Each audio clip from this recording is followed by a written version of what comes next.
उनकी जो रुचि है वो हमको धीरे धीरे नज़दीक ले आया और हम लोग मिलके कई विषयों पर बात करने लगे और आपस में एक दूसरे को समझने का बहुत मौका मिला, इसलिए बहुत करीबी महसूस करता हूँ मैं उनको।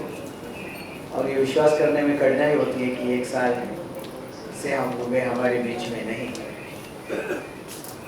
लेकिन ये एक बात जो सर्वोदय समाज में हम लोग कहते थे, सर्वोदय के जगत में कहते थे कि जो परिवार में जो मुखिया है उसका असर पूरे परिवार में पड़ना चाहिए। अक्सर होता नहीं है ऐसे, जो पिताजी जिस रास्ते में है बच्चे उस रास्ते में जाना नहीं चाहता है। लेकिन ये तो अद्भुत परिवार है कि जैसे रामचंद्र भाई को लेके हम लोग यहाँ बिहार में कहते हैं, वैसे अनुराधा बहन को लेके मध्य प्रदेश वाले कहते हैं कि वहाँ के सामाजिक आंदोलन के लोग, सामाजिक संस्थाओं के लोग ये महसूस करते हैं कि उनको सुनने वाले कोई है सिस्टम के अंदर। कितने लोग टूट जाते हैं, वो अपने काम छोड़ के चले जाते हैं।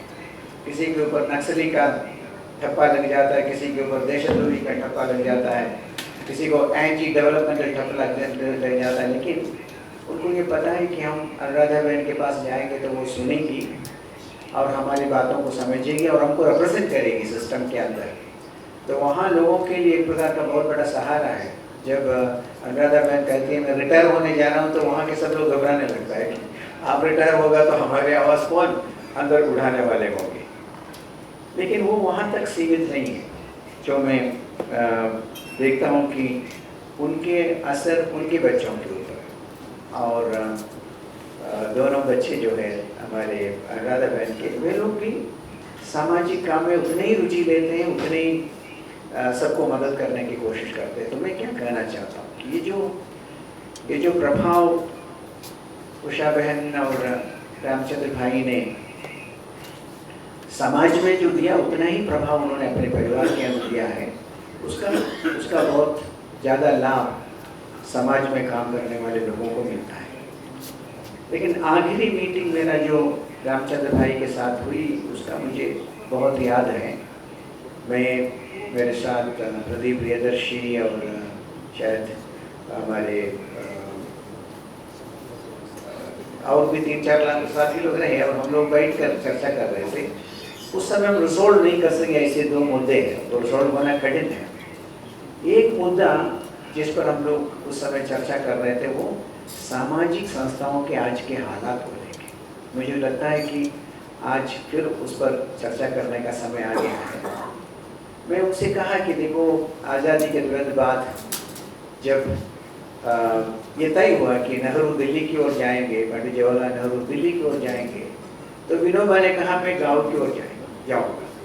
तो वो विभाजन हुआ है कि गांव की ओर डेमोक्रेसी को मजबूत करने का मतलब सिर्फ दिल्ली जाने का नहीं है।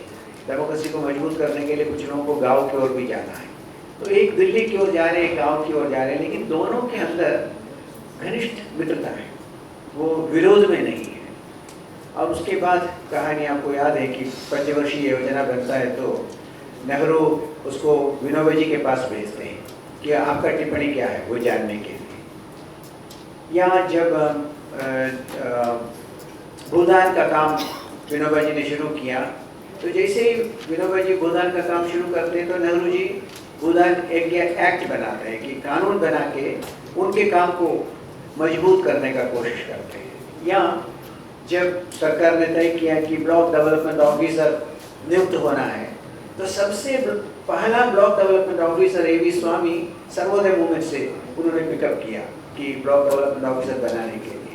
तो इतनी घनिष्ठता रही है कि एक दूसरे का राय लेते थे, एक दूसरे को पूछ के करते थे। अब उसके बाद भी आपको याद है कि जब जयप्रकाश जी से कहा गया कि आप नागालैंड में जाके थोड़ा शांति का प्रयास करिए, या मैं पुरुषोत्तम जी से अभी बात कर रहा था कि जब जयप्रकाश जी से इंदिरा जी ने कहा कि चंबल घाटी में बहुत डाकू है, उसको ठीक करने में आप मदद करिए, तो वो घटनाक्रम देखेंगे आप तो आपको मालूम पड़ेगा कि कितनी मित्रता रही है सामाजिक काम करने वाले लोगों के बीच में, जो जो सरकारी नौकरी नहीं करते लेकिन सामाजिक काम करते हैं और गांव-गांव में घूमते हैं, गांव वालों को संगठित करते हैं, कभी सरकार के पक्ष में बोलता है तो कभी सरकार के विपक्ष में बोलता है, लेकिन उसके बावजूद भी जो रिश्ता बनी, कि जो सौहार्द बना रहा सामाजिक काम करने वाले लोगों के अंदर और सरकार चलाने वाले लोगों के अंदर, वो बिल्कुल खत्म होता जा रहा है। अब तो ऐसा है कि सामाजिक काम करने वाले लोग सरकार के लिए बोझा सा हो गया है। इसको कितना रिस्ट्रिक्ट किया जाए, इसको कानून से कितना रिस्ट्रिक्ट किया जाए, इनको कितना एंटी सोशल एलिमेंट माना जाए और इनके सारे संभावनाओं को ख़त्म करने के लिए सरकार तैयार हो रहे हैं। ऐसी स्थिति में हम लोग अभी खड़े हैं। तो उस समय मैं रामचंद्र भाई से कह रहा था कि तो बहुत विषम परिस्थिति आ गई हम लोगों के सामने। हम सब लोग सोच रहे थे कि सामाजिक काम करने वाले लोगों को निरंतर प्रोत्साहन मिलता रहेगा, अभी तो कार्यकर्ताओं का मनोबल गिर रहा है, डिमोरलाइज हो रहा है। तो रामचंद्र भाई ने उस डिस्कशन को थोड़ा आगे बढ़ाया, लेकिन मुझे लगता है कि अभी न्यास का काम है कि उस डिस्कशन को आगे बढ़ाना। क्या होगा, ये समाज सिर्फ सरकार से नहीं बनती है, समाज सिर्फ सरकारी कर्मचारियों से नहीं बनते, समाज बनती है, समाज ताकतवर बनती है सामाजिक काम करने वालों के कारण भी। तो ये रिश्ता कैसे, इसको कैसे पुनर्आयोजित किया जाए उस पर विचार करने का समय है और रामचंद्र भाई ने जो अधूरा छोड़ा उस डिस्कशन को आगे ले जाना। दूसरा एक मुद्दा जिस पर मैं बहुत चिंतित रहा हूँ और मैं पूरे बिहार में पदयात्रा करके जब वापस आया तो रामचंद्र भाई ने पूछा आपको क्या लगता है, क्या देखा आपने? तो दो बात की मैंने। एक तो मैंने कहा कि देखो हमारे गोवा में टूरिज्म है, केरल में टूरिज्म है, तो वहाँ टूरिज्म के अनुसार सारी योजनाएं बनती हैं और झारखंड में और छत्तीसगढ़ में कोयला है तो कोयला की योजना बनती है। बिहार में न कोयला है न टूरिज्म है, यहाँ तो श्रम करने वाले ताकतवर लोग हैं जो पंजाब भी बना सकते हैं, बम्बई बना सकता है।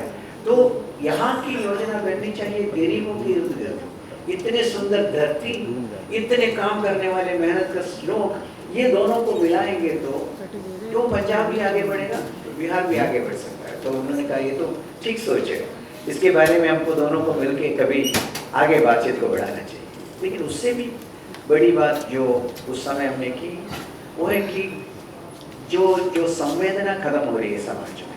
जब आप मुसहर कॉलोनी और सब जगह घूम के आएंगे, आप चंबलगढ़ छत्तीसगढ़ के आदिवासी इलाका घूम के आएंगे तो आपको मालूम पड़ेगा कि कितनी संवेदना कम हुई है गरीबों के प्रति, तकलीफमंदों के प्रति। तो मैंने उनसे कहा ये जो डिस्कनेक्ट है, लोग खूब पढ़ लिख के बड़े हो रहे हैं, आगे बढ़ रहा है, लेकिन उसका दिल सूख रहा है, दिल में बिल्कुल दर्द नहीं है, गरीबों के प्रति दर्द नहीं। दिन भर दरख्वास्त लेके हजारों लोग दफ्तरों के सामने खड़े हैं, सुनने वाले कोई नहीं है। ऐसा क्या समाज रचना है कि लोग पढ़ लिख के आगे बढ़ रहा है और हमने सोचा एजुकेशन इस देश को एकदम बेहतर बनाएगा, लेकिन पढ़े लिखे लोगों के अंदर जो संवेदना की कमी है, ब्रेन बड़े हो रहे, दिल छोटा हो रहा है, ये जो डिस्कनेक्ट है, इसको कैसे ठीक करेंगे, इस पर हम लोग एक बार चर्चा कर रहे थे संक्षिप्त में। तब मैंने उनको एक उदाहरण बताया कि पेंसिल्वेनिया में जो भारत का एक व्यक्ति है जो पेंसिल्वेनिया में इकोनॉमिक्स पढ़ाते हैं, वो जब यूनिवर्सिटी ऑफ पेंसिल्वेनिया से जब वापस आए तमिलनाडु, उनसे एन राम या हिंदू के किसी ने इंटरव्यू किया और उनसे पूछा कि कैसे होगा इस देश में सामाजिक न्याय हर व्यक्ति तक कैसे पहुंचेगा। तो ये इकोनॉमिस्ट ने कहा कभी नहीं पहुंचेगा, सामाजिक न्याय, आर्थिक न्याय गरीबों तक कभी नहीं पहुंचेगा भारत में। तो पत्रकार ने पूछा कि नहीं, यहाँ तो हम इतने सारे स्ट्रक्चर बना रहे, इतने लोगों को तैयार कर रहे, तो कभी ना कभी तो पहुंचेगा। तो उन्होंने कहा कि देख तुम तो ये डिपार्टमेंट तो बना सकते हैं, महिला विभाग बना दिया, आदिवासी विभाग बना दिया, मानव अधिकार विभाग बना दिया, विभाग तो बना सकते हैं, उसके लिए मकान भी बना सकते हैं, महिला थाना भी बना सकते हैं और समाज कल्याण के लिए भवन बन सकता है, लेकिन विभाग से और भवन से न्याय तो नहीं मिलेगा। न्याय तो मिलेगा उस व्यक्ति के कारण जो उसके अंदर बैठा है। नहीं तो आप सोचते कि भवन बनाने से, विभाग बनाने से सबको न्याय मिल जाएगा, तो वो होगा नहीं। तो उस विषय में भी उस समय बहुत गहराई से उनके साथ चर्चा करने का मौका मिला। तो मुझे लगता है कि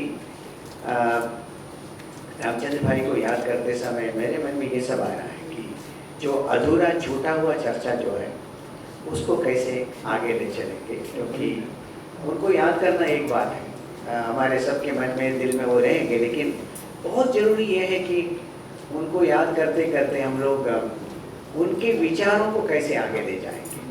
तो मैं आज ये निवेदन करना चाहता हूँ न्यास से कि न्यास इन मुद्दों को आगे बढ़ाएं, तो हमारे जो रामचंद्र भाई के प्रति हमारा जो समर्पण है, हमारा जो निष्ठा है, तो उससे पूरा होगा। इन शब्दों के साथ मैं उनके प्रति श्रद्धांजलि अर्पित करते हुए अपनी बात को समाप्त करता हूँ। धन्यवाद। जय जय।